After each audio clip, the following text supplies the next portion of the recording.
चलो देखो page number 143 admission of partner problem number 6 देखेंगे। तो देखो पहले पढ़ रहा हूं मैं प्रॉब्लम।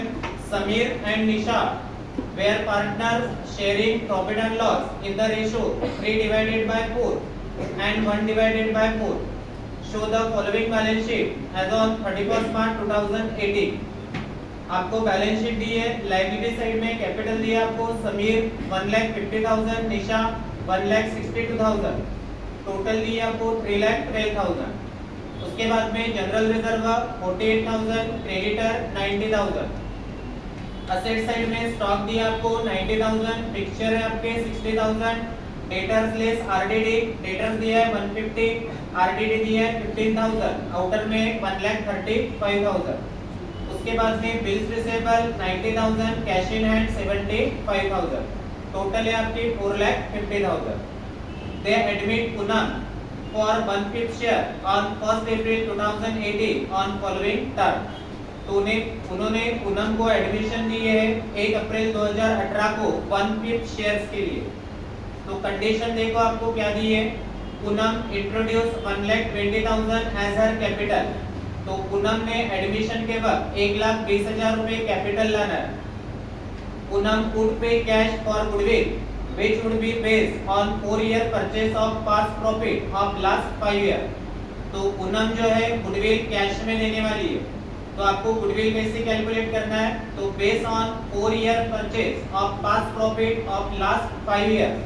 तो पिछले 5 साल का जो आपका प्रॉफिट मिलेगा एवरेज प्रॉफिट उसका 4 years परचेस मतलब उसके 4 गुना। ठीक है। उसके बाद में देखो asset were revalued as under. तो फिक्सचर एट ₹45,000 तो टिक मार्क कर लो फिक्सचर के ऊपर।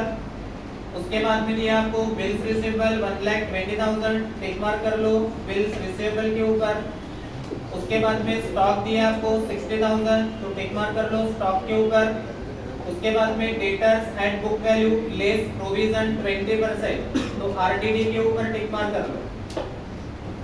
उसके बाद में देखो number 4 bills payable of ₹15,000 have been omitted from books. तो बिल्स पेबल लेना है आपको 15,000 रुपए का, इसकी डायरेक्ट एडजस्टमेंट करेंगे। उसके बाद में देखो आपको प्रॉफिट दिया है लास्ट 5 ईयर का। तो 60,000, 45,000, 75,000, 30,000 and 45,000। Prepare revaluation account, partners capital account and balance sheet after Poonam's admission. ठीक है। तो आपको रिवैल्यूएशन अकाउंट बनाना है, पार्टनर्स कैपिटल अकाउंट बनाना है और बैलेंस शीट बनाना है पूनम के एडमिशन के बाद वाली। ठीक है। तो देखो हमने एक एक्स्ट्रा अकाउंट बनाया कैश ऑब्लिक बैंक, ये हमारा वर्किंग नोट का पार्ट है। तो प्रॉब्लम चालू करते वक्त ठीक है 3 चीजें हमेशा ध्यान में रखना कि लायबिलिटी के 3 आइटम, एक कैपिटल अकाउंट, दूसरा जनरल रिजर्व, तीसरा प्रॉफिट एंड लॉस अकाउंट।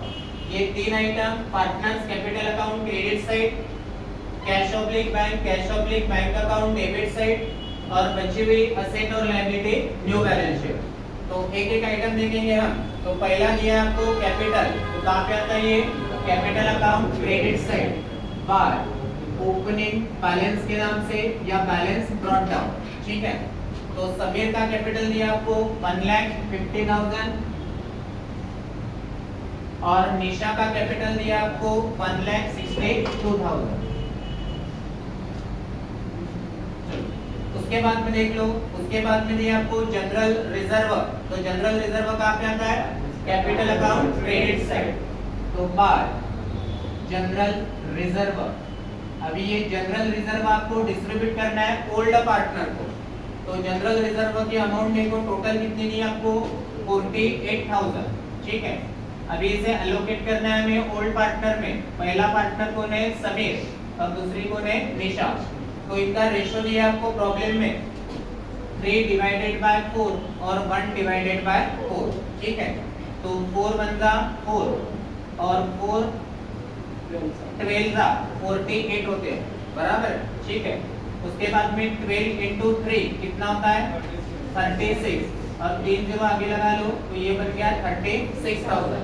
तो 12 बनता 12। ठीक है। तो 12 और ये 3 जीरो आगे लगा लो कितना हो गया 12,000। तो ये 36,000 मिला आपको किसका समीर का। तो समीर में लिख लो 36,000 और निशा का कितना मिला है 12,000, तो निशा में लिख लो 12,000। ठीक है, चलो उसके बाद में देखो नेक्स्ट आइटम दिया आपको क्रेडिटर्स। कहाँ पे आता है क्रेडिटर्स? लाइबिलिटी में। तो क्रेडिटर एडजस्टमेंट वगैरह है क्या?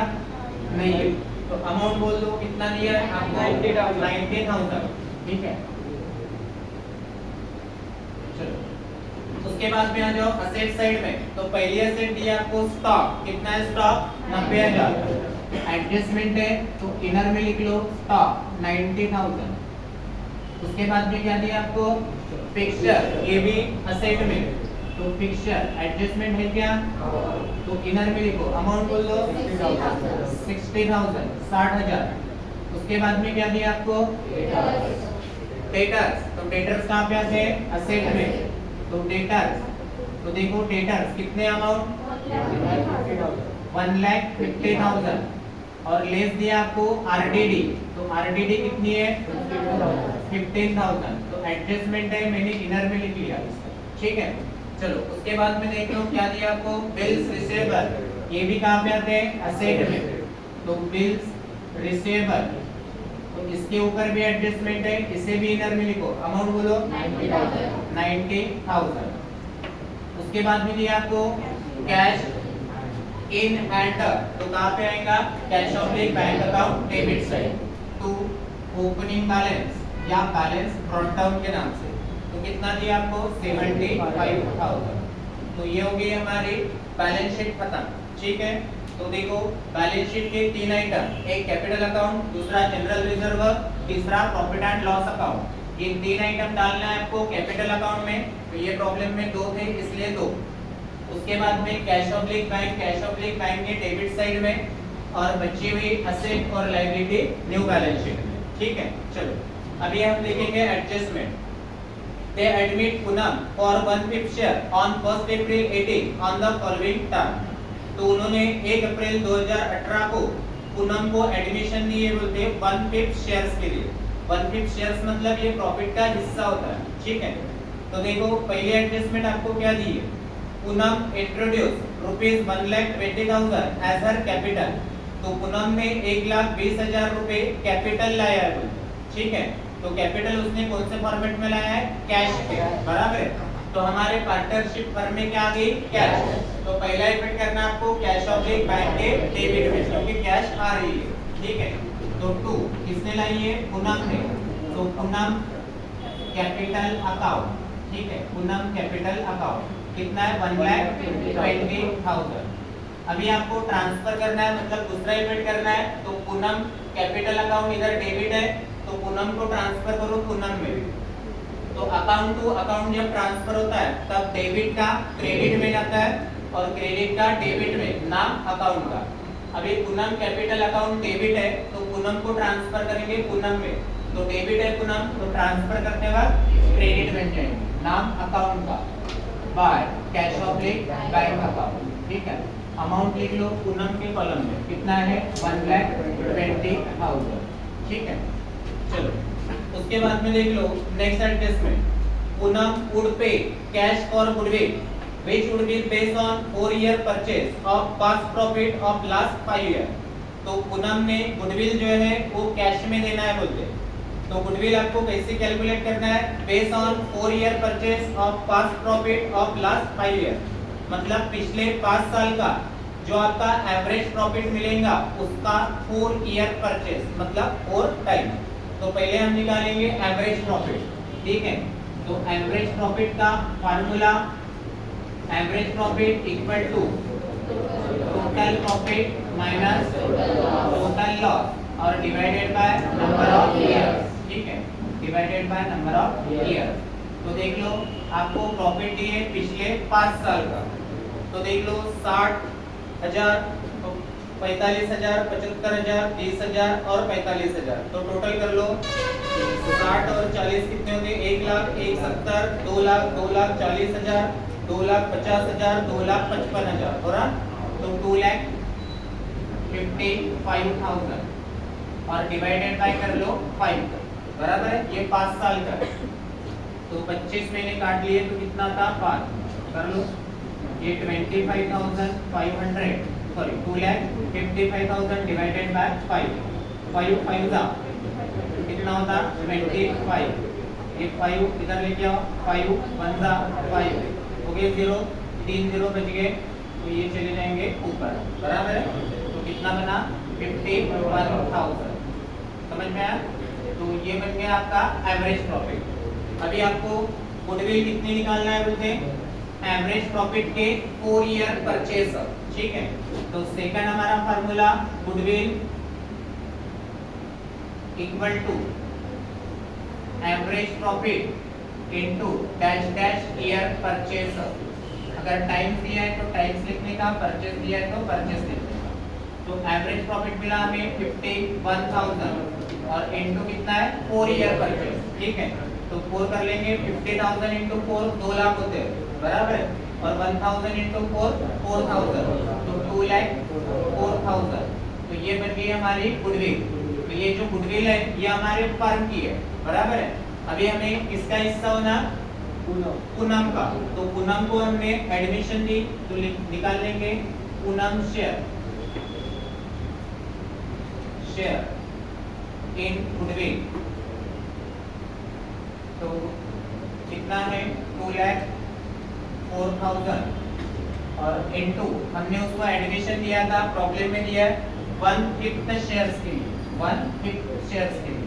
तो 1/5 निकाल लेंगे तो कितना आता है, कर लो, डिवाइडेड बाय 4 कर लेना।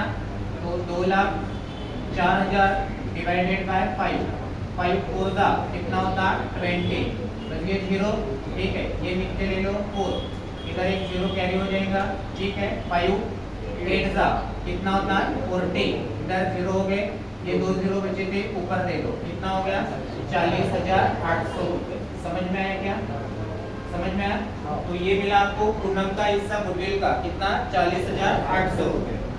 अभी आपको देखना है कि गुडविल अकाउंट आपको राइस बोला, तो गुडविल अकाउंट आप ओपन कर लो, लेकिन आपको क्या बोला है कि पूनम वुड पे कैश और गुडविल, बराबर है। तो पूनम ने गुडविल का जो हिस्सा है वो कैश में लेना है बोले, ठीक है। तो हमने एडमिशन दी किसको, पूनम को। तो मान के चलो कि पूनम ने अपना गुडविल का जो हिस्सा है 40,800 रुपए हमें कैसे दिया है, कैश में। तो हमारे पास फिर से कैश आ गई, तो कैश आ गई तो कैश ऑब्लिक बैंक के डेबिट में लिखना है टू गुडविल के नाम से, क्या नाम से, टू गुडविल अकाउंट। तो कितना है 40,800, क्लियर। अभी आपको दूसरा इफेक्ट करना है, तो दूसरा इफेक्ट हमेशा होता है पार्टनर्स कैपिटल के क्रेडिट साइड में। कहां पे होता है, पार्टनर्स कैपिटल के credit side. Goodwill account rise बोला तो गुडविल अकाउंट में, गुडविल कैश में लाई तो कैश में, लेकिन सेकंड इफेक्ट हमेशा कहां पे करना है आपको, पार्टनर्स कैपिटल के क्रेडिट में। और किसको बांटना पड़ता है, ये ओल्ड पार्टनर्स को। किसको बांटना पड़ता है, ओल्ड पार्टनर्स। तो बाय गुडविल अकाउंट, ठीक है। गुडविल अकाउंट नहीं बनाया हमने, डायरेक्ट। तो देख लो 40,800 रुपए दिए, तो 40,800 आपको डिस्ट्रीब्यूट करना है। तो किसको किसको, समीर को। तो समीर का रेशियो कितना दिया आपको 3 डिवाइडेड बाय 4, और इसका कितना दिया है 1 डिवाइडेड बाय 4। तो पहले 4 से डिवाइड कर लेंगे हम 40,800 को। तो 40,800 डिवाइडेड बाय 4, तो 4 बंदा 4, कितने आए 0, बराबर है। आगे 0, अभी क्या करते हैं, बोलो बोलो, ये 0 कैरी ऊपर, बराबर है। अभी कितने हैं 8, तो 4 2 जा 8, ठीक है। कितने बन गए 0, अभी 2 0 बचे थे, तो ये ऊपर, तो कितना आया 10,200, 10,200 इंटू 3, तो 10,000 इंटू 3 30,000, और 200 इंटू 3 600, तो 30,600। और इधर कितना है 1, मतलब इसका कितना 10,200। समझ में आया। टोटल करके देख लेना, चेक कर लेना, क्रॉस चेक कितनी आती क्या, 30 प्लस 10 40, और 600 प्लस 200 800, तो 40,800। तो ये किसका है, समीर का। तो समीर में लिख लो 30,600 रुपए, और इसमें लिख लो कितना 10,200। कोई प्रॉब्लम, कोई प्रॉब्लम है क्या, ठीक। उसके बाद में देख लो नेक्स्ट एडजस्टमेंट क्या बोल रही है।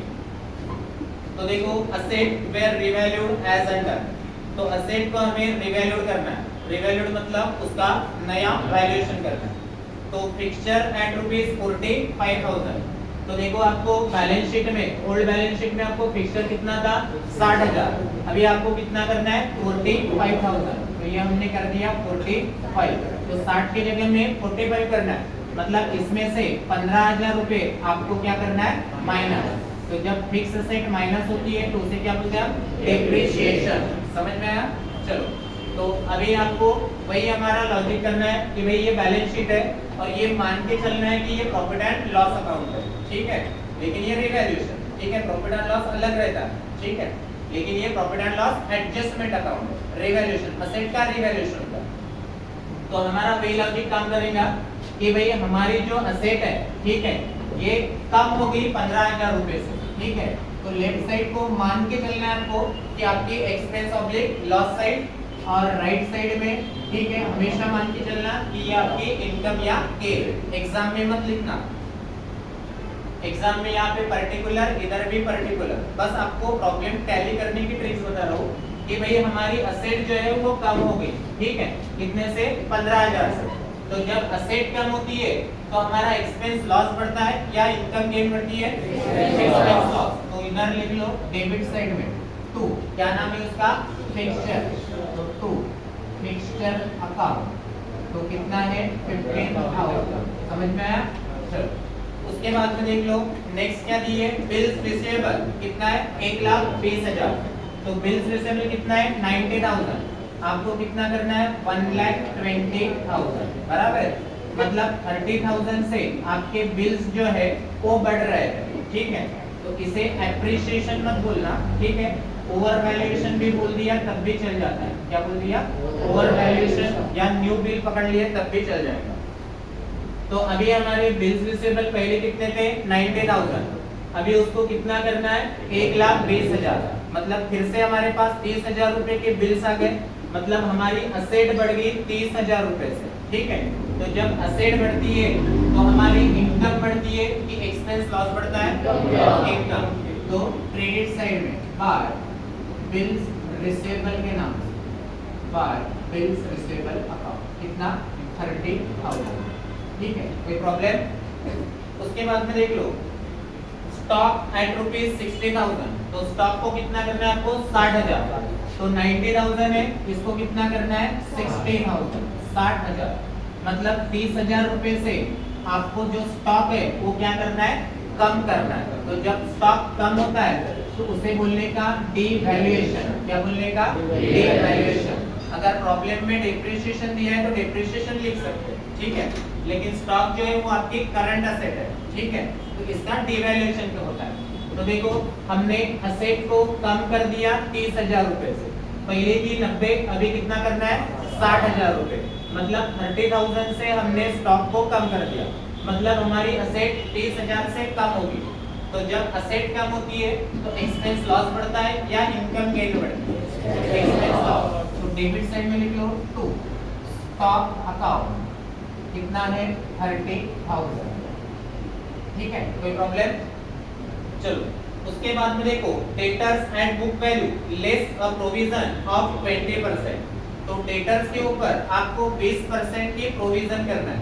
तो प्रोविजन क्या की है आपकी आरडीडी, ठीक है, तो देखो हमारे डेटर्स पहले कितने थे 1,50,000, अभी नई प्रोविजन करना है बोलते 20% आरडीडी क्रिएट करना है, तो 1,50,000 के ऊपर 20% निकालो तो कितना होता 30,000 रुपए, बराबर है। तो पहले आरडीडी कितनी थी 15,000, अभी कितना करना है आपको 30,000 रुपए, बराबर है, मतलब आरडीडी में 15,000 रुपए आपको बढ़ाना है। समझ में आया?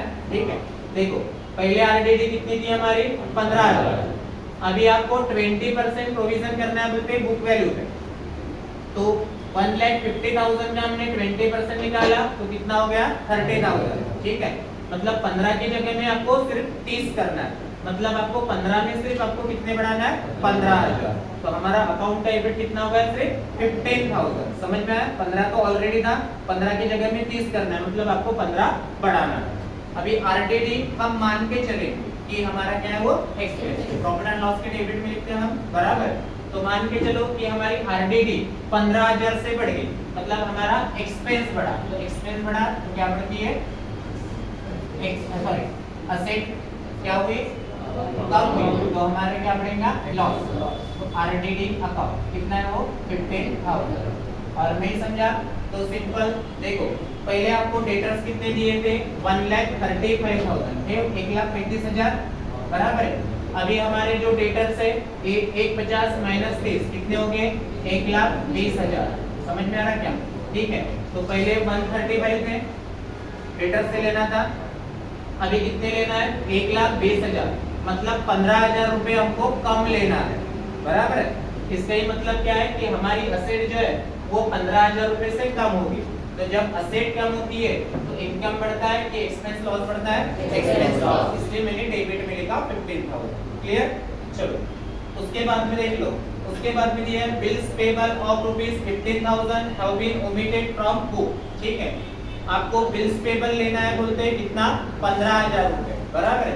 तो बिल्स पेबल तो इधर दिए ही नहीं है, बिल्स पेबल क्या है आपके लायबिलिटी, तो आपको कितने करना है, 15,000 रुपए लेना है। तो मैं यहाँ पे लिख लेता बिल्स पेबल कितना है, 15,000। अभी देखो आपको दूसरा एफर्ट करना है, तो फिर से वही हमारी लायबिलिटी बढ़ गई 15,000 से। तो जब लायबिलिटी बढ़ती है तो हमारी इनकम बढ़ती है या एक्सपेंस बढ़ता है, क्या बढ़ता है, एक्सपेंस। तो डेबिट साइड में लिख लो टू बिल्स पेबल अकाउंट कितना है, 15,000, 15,000। चलो उसके बाद में देख लो, उसके बाद में आपको प्रॉफिट दिया है, तो वो प्रॉफिट काय के लिए था, इसके लिए, समझ में आया। तो ये हो गया हमारे एडजस्टमेंट खत्म, ठीक है। तो चलो अभी इसको हम टैली करेंगे। तो एक ऑब्जर्व कर लो, टोटल कौन सी आपको ज्यादा लग रही है, डेबिट साइड। तो टोटल कर लेंगे, ये 15 और 30 कितना होता, 45, 45 प्लस 5 50, 50 प्लस 10 60, 60 70 75। तो ये बन गया हमारे 75,000। इधर भी लिख लो 75,000।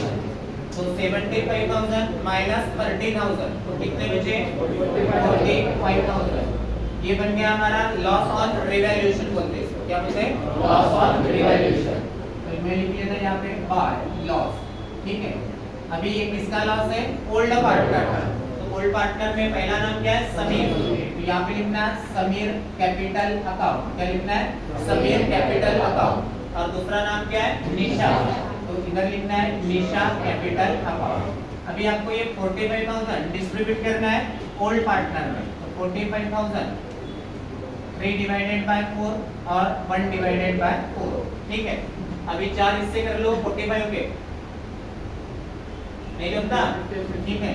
तो ये देख लो 45,000 डिवाइडेड बाय 4, 4 बंदा 4 0, ये 5 ले लो नीचे, 4 बंदा 4, बच्चे कितने 1। उसके बाद में ये 0, 4 2 जा 8, बच्चे कितने 2, ये 0 ले लो, 4 5 जा 20, बराबर 0, एक 0 इधर बचा था, इधर ले लो। तो कितना हो गया, 11,250 रुपए, समझ में आया।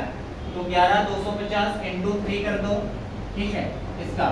तो ऐसे तो कर सकते हैं, 11,000 इंटू 3 33,000 होता है क्या, और 250 इंटू 3 750 होता है, बराबर है। तो 33,750 ये बन गया किसका, समीर का। और निशा का तो 1 ही दिया है, तो 1 इंटू 11,250 तो कितना आएगा, 11,250।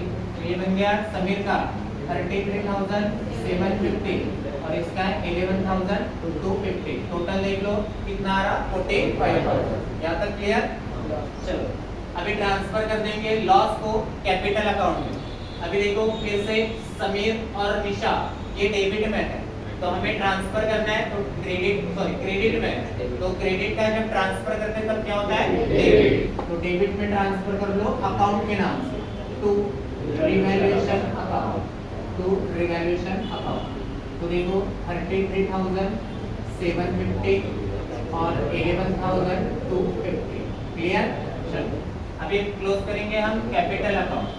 तो देख लो कैपिटल अकाउंट, तो इधर पहले पूनम की टोटल देखो 1,20,000, इधर भी लिख लो 1,20,000 और बैलेंस पूरा कितना 1,20,000।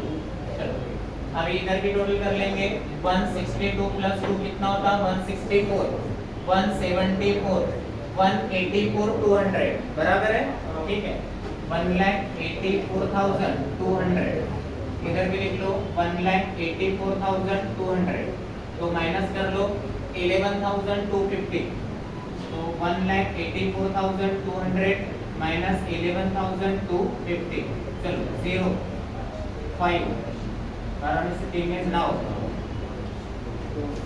2 7 1 बराबर है एक बार कंफर्म कर लो दोनों के टोटल कर लेंगे करके देखने का 0 5 प्लस 5 10 9 और 2 11 और 1 12 बचा 1 और 1 2 2 और 2 4 7 और 1 8 ठीक है बराबर है 172 950 1,72,950 क्लियर चलो उसके बाद में देख लो समीर टोटल देखो 150 प्लस 30 180 180 प्लस 30 कितना होता है 2,10,000 2,10 to 16,600 बराबर है तो 2,16,600 इधर भी लिख लो 2,16,600 माइनस कर लो 33,750 ठीक है तो 33,750 माइनस कर देंगे माइनस माइनस वापिस करने का ये 10th क्लास में पढ़ाते हैं 10th नहीं तो 5th स्टैंडर्ड से लेके तो 10th स्टैंडर्ड में ठीक है माइनस कर लो 33,750 चलो 0 10 में से 5 5 कैल कर लो 16 में से 8 8 6 में से 4 2 21 में से 3 18 तो 1,82,850 1,82,850 ठीक है सही है या गलत है बराबर है ठीक है इसको नाम दे दो 2 क्लोजिंग बैलेंस मतलब ये हमारा एंडिंग वाला कैपिटल ठीक है अभी इसको ट्रांसफर करना है हमें कहाँ पे कैपिटल कहाँ पे ट्रांसफर होता है बैलेंस शीट के लायबिलिटी साइड पे तो कैपिटल देख लो कितना है समीर कितना है 1,82,850 उसके बाद में निशा का देख लो 1,72,950 टोटल करना उसके बाद में पूनम तो पूनम का कितना है 1,20,000 चलो टोटल बता दो कितनी होती